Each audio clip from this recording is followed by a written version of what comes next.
Next question. Is Travis Green the Canucks coach of the future? He's got 2 more years left after this season. So, with talking about him, let's evaluate what do we like about Travis Green? What don't we like? Are we hopeful for the future? So, Eric, what do you like about Travis Green's coaching style? Coaches are seem to be judged on their performance. If the team does any better than they're expected to do, that's going to look good on Travis Green. But if they have two more bad seasons where they miss the playoffs, you probably are looking at firing Travis Green. Coaching jobs are hard to keep in the NHL, and I think it's going to come down to performance. If they make the playoffs one of these next 2 seasons, I'd see him getting an extension. So, a few things with Travis Green.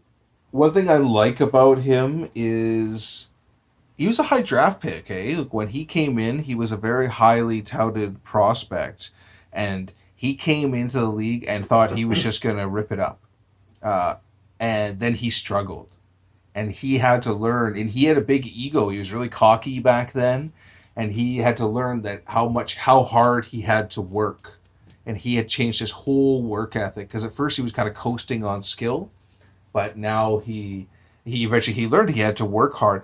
So his coaching style towards the young players, he makes them earn it. He's not giving anybody a spot just because they're, a highly ranked prospect. No, you've got to work hard for him, and if you don't work hard, he's not buying it. And I like that he was a player who had that experience, so I think he's a good mentor for the young guys and being like, okay, yeah, in every other league you played in, you were one of the best players, but welcome to the NHL. Maybe you were a top scorer in junior.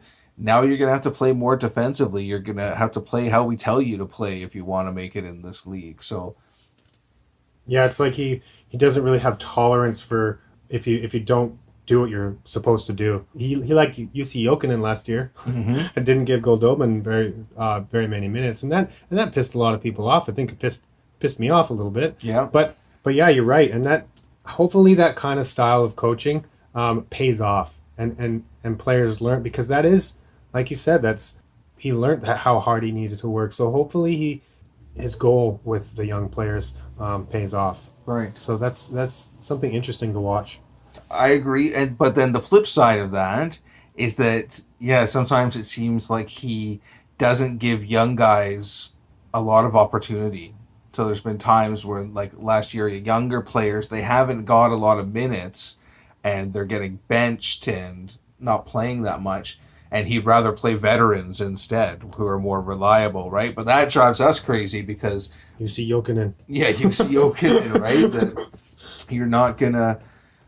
That's not the future, right? The young guys have to develop, so they got to play. Whether they're playing in the AHL, they're playing up here. They got to play to get better. And for me, like that's a big question for him. Is it's not just can he take them to the playoffs, but can he help to develop and improve the players?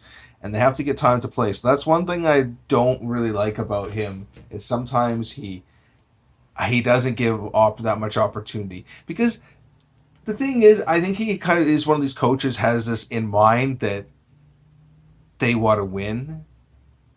But I think you got to take a step back, being like, okay, they're not getting into the playoffs this year, you know.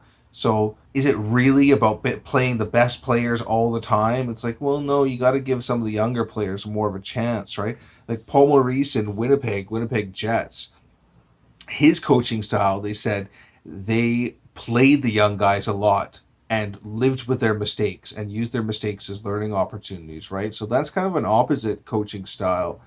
And I think there needs to be a balance. So sometimes Travis Green, I think, is he doesn't give enough opportunities to the young guys. I don't think it should be just a gift, but yeah, I want to see the younger guys have more of a chance to play. I don't know. I think it's that's a negative point to his coaching style. What do you think about the Canucks team speed under Travis Green? What do you think compared to Willie Desjardins back in the days? What do you think about are they a faster team now? It seems like it. I mean, that's why they brought him in, right? Because I think they brought him in to develop younger players, and he had experience with younger players. They seem better. They have Right. better players, though. Yeah, I think they're a lot faster. I remember watching Willie Desjardins teams, and they would often sit back and wait, and then try and counterattack. I noticed Travis Green's his coaching style is a lot faster, a lot more aggressive on the forecheck, defense really jumping up and being part of the offense. Where like he'll allow his defensemen to get behind the other team's net, right? Some coaches, it's like you can only come down to like the hash marks or something, right? And they have to get back. But I really like his coaching style. I think they're a lot faster, a lot more aggressive. I think that's how you need to play in today's NHL. You gotta be getting after the puck and winning puck battles and forechecking. I think sitting back and waiting is just you're just gonna get blown by. The teams have too much speed. You know, you can't backskate as fast as someone coming forward, right? And look at the other day, who was it? Vertan, and just ripped past Giordano right on that breakaway. It's just like made him look slow, and you know he's one of their best defensemen, right? Yeah. Yeah, you need to be more aggressive.